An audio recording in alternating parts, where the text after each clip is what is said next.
joke lang.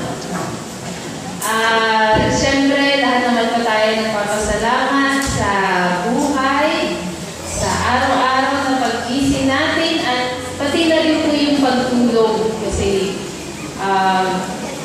sa line ko na pinapasokan ko ngayon, nasabi ko na maraming salamat sa kalusugan na patuloy niyang binibigay sa atin. Kasi talagang sabi na, health is equals to wealth. Kaya kung mawala yung health, ay mawawala din yung wealth nyo.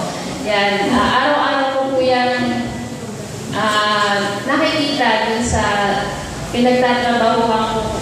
Kaya sabi ko, thank you Lord na sa kahit hindi normal yung katawan ko ngayon, sabi ko na katitingnan yun kaysa dun sa mga nararanasan ng iba na talagang malala na or talagang meron silang mga nararamdaman. So, nagpapasalamat ako doon at sasalamat din ako sa nanay ko. Nay, maraming salamat na alam niyo lang na hanggang ngayon pinagluluto pa rin ako ng baon ng nanay ko.